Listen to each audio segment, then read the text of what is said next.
Hello and welcome back to the Deep Dive. If you're a loyal follower or a member of the C9 business community, thank you for tuning in for what is a really crucial conversation. It really is. We are diving into a topic that is dominating just about every Australian boardroom right now. Absolutely.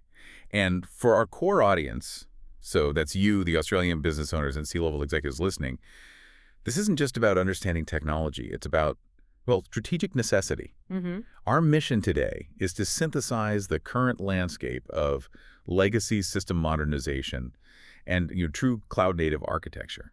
We want to distill the critical knowledge you need to accelerate your digital transformation. And the conversation has fundamentally shifted, hasn't it? For those legacy systems, the ones built 10, 15, maybe even 20 years ago, the question is no longer if they should be modernized. Not at all. The critical inflection point we're facing in 2025 demands we ask how quickly we can execute this without, inviting massive operational disruption.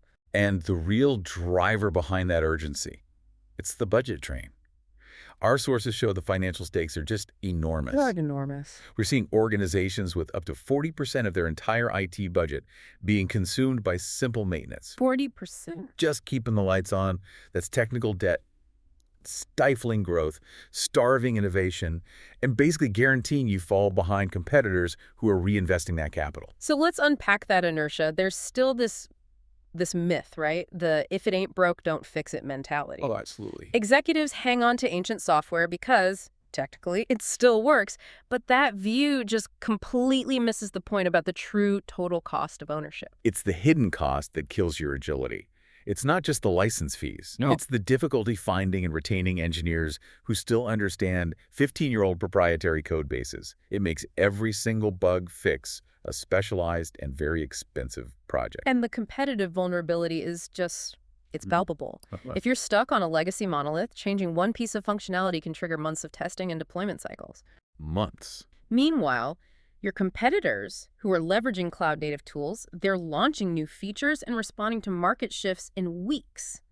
This isn't just about saving money anymore. It's about staying relevant. Which is exactly why the regulatory environment is now forcing the issue, particularly here in Australia. Right. We have to talk about the regulatory hammer, CPS 230.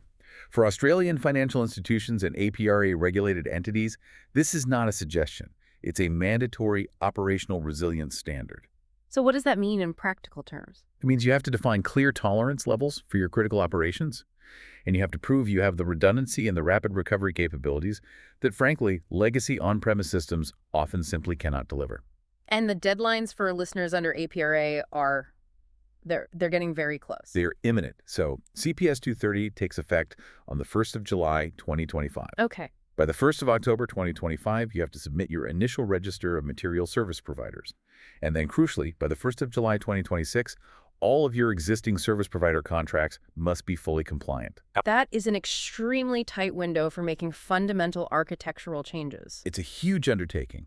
And while it starts in finance, this trend signals broader expectations for resilience across all industries. So if compliance is the immovable hammer, we need to understand what the ideal modern architecture actually looks like. Exactly. Which brings us to a major point of confusion. I see this all the time.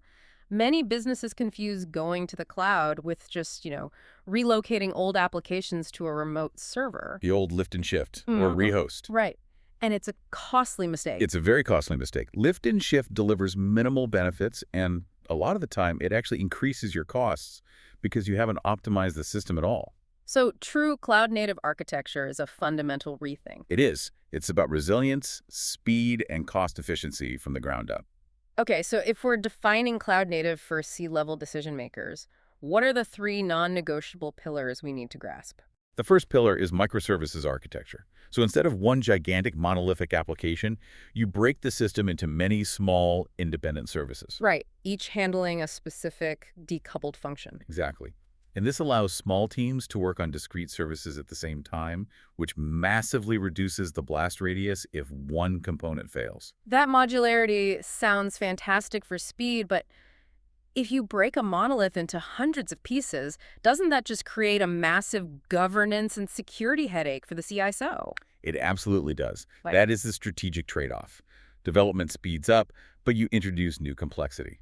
You're shifting risk from the risk of a catastrophic monolithic failure to the risk of managing hundreds of interdependent APIs. So you have to plan for that. You have to invest in things like service mesh technologies and robust centralized logging from day one. Fair point. What's pillar number 2, and how does it deliver business value? The second is containerization. This means packaging the application and all its dependencies into portable, lightweight units. For an executive, this means one thing: predictability. It gets rid of those "it works on my machine" problems. And that translates directly into shorter release cycles and better security. And predictable costing across all your environments. Plus, they're way more efficient than traditional virtual machines. Predictability is key, and when you're running hundreds or thousands of these containers, you need the final pillar to manage the chaos. Precisely. That is orchestration. Platforms like Kubernetes automate the deployment, the scaling, and the management of all those containers. It's like the traffic controller. It is. If traffic spikes, the platform automatically allocates more resources. When it drops, it scales back. You only pay for what you use. That combination, microservices, containers, orchestration, that's resilience in action. Okay, let's connect this back to the strategy, because not every legacy system needs this level of investment. Trying to re-architect everything at once is, well, it's the riskiest path you could possibly take. It's a recipe for disaster. And that's why the 7Rs framework is so critical. It moves the discussion beyond just cloud and helps you, the executive, figure out the right approach based on a system's business value and complexity. It's a measured, incremental way to manage risk. So walk us through the decision points. Let's start with the lowest risk options first. You start with triage. The 2 lowest risk options are retire and retain. Get rid of the zombies first. Exactly. Aim to retire the 10 to 20% of your systems that offer minimal business value but still consume resources.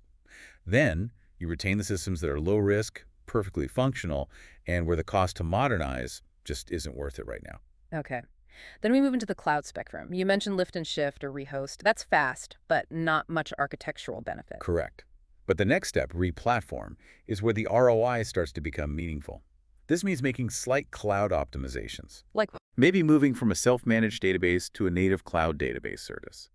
That immediately reduces your operational costs on patching, admin, disaster recovery.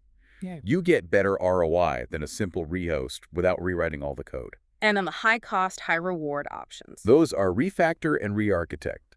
Refactor means rebuilding using cloud-native principles. It delivers the highest long-term ROI.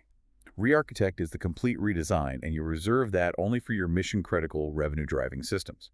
but rebuilds are famous for running over time and over budget. How do we know the risk of a full refactor is worth the huge investment? You counter that risk with the final R, repurchase. For your non-core systems, think payroll, CRM, HR, you replace a custom-built dinosaur with a modern SaaS solution. Right. That often delivers 80% of what you need at 20% of the cost of maintaining the custom code. This frees up your best people to focus their refactor investment only on the systems that truly differentiate your business. Let's transition to the numbers that justify that investment. What's the quantifiable ROI we should be presenting to the board? The ROI is strategic, not just financial. Yes, you get direct cost savings from eliminating on-prem hardware, but the real savings come from optimizing resource consumption. You stop paying for servers that sit idle 80% of the time. And the specific efficiency stats are incredibly compelling. Our research shows serverless applications can cut development and operational costs by up to 68%. That's profound. And beyond savings, we see consistent operational efficiencies. Studies show teams getting a 30% productivity lift after full cloud-native adoption. And we don't have to rely on global statistics. We have powerful Australian examples. Look at Bendigo and Adelaide Bank. When they migrated key databases, they achieved a massive 90% reduction in developer time. 90%, that's almost eliminating the maintenance tax. What was the specific pivot that enabled that? They optimized the testing pipeline. Testing speed improved from 80 hours down to just 5 minutes at 1/10 the cost. By embracing containers and orchestration, they could test and deploy code rapidly and reliably. The lesson is that the ROI often comes from fixing inefficient processes, not just upgrading hardware. And we also saw another Australian financial services firm reduce their critical report generation time from weeks to just hours. That enables real-time business intelligence. It moves the company from reactive to proactive. And the scale of this is validated by government. The Australian Bureau of Statistics is undertaking a 10-year, $156.3 million modernization plan. Right. And that highlights a crucial lesson. This journey requires sustained executive sponsorship and multi-year planning. It's not a one-off IT project. Okay, we've covered the urgency and the benefits, but no strategic discussion is complete without tackling the risks. Beyond the technical challenges, data migration, integration, the biggest risk is the human factor. That's correct. Nearly a third of Australian businesses identify the skills shortage as the biggest barrier. Your existing IT team might be experts on the legacy stack, but they often lack expertise in Kubernetes or serverless. And organizational resistance to change can derail even the best-funded projects. Absolutely. So strategic mitigation has to go beyond simple training. You need executive endorsement, yes, but you also need a dedicated change management strategy. You have to turn your legacy experts into cloud champions. So for the listener who is ready to move past assessment and take action, let's formalize the first steps. What does a structured 90-day modernization roadmap look like? Phase 1, the first 30 days, is about comprehensive assessment and risk mapping. You have to catalog every system, every data store, every integration, and you map each asset against regulatory requirements, especially CPS 230, to document every compliance gap. So you know the scope of the problem. Then phase 2, days 31 to 60, is strategy and business case development. Right. You take that inventory and apply the 7 Rs framework. You decide the fate of each system. You define clear, measurable KPIs like that 90% reduction Bendigo achieved, and build a comprehensive business case for the board. And phase 3, days 61 to 90. That's the pilot implementation. Select a low-risk, high-value project that can show immediate benefits without jeopardizing core operations. A successful pilot builds confidence and refines your approach before you scale up. And throughout this process, the decision of who you partner with is paramount. That's right. When choosing a partner, look for demonstrated expertise in Australian compliance, especially CPS 230 and data sovereignty. You need a partner who understands the domestic regulatory maze and, crucially, who focuses on incremental modernization, not risky big bang replacements. So wrapping this all up, what's the key strategic benefit for the executive listener? It seems to be future-proofing. It's creating a tech foundation enabled by DevOps that is inherently ready to adopt what's next. Exactly. Whether it's integrating AI and machine learning, leveraging serverless, or preparing for edge computing, modernization builds the technological agility that is the ultimate competitive advantage. It's no longer a choice. It's a business imperative, accelerated by that hard CPS 230 deadline. If you're ready to move past that initial assessment and start structuring your modernization journey, C9 specializes in helping Australian businesses navigate this exact transition from legacy systems to cloud-native architecture. C9 is Australia's leading custom software, apps, integration, and database developer company. We have that deep expertise in local compliance and the cloud-native architecture you need to execute that 90-day assessment and build your practical roadmap. You can contact C9 today for a complimentary legacy system assessment and start charting your strategic path. Learn more and reach out at www.c9.com.au.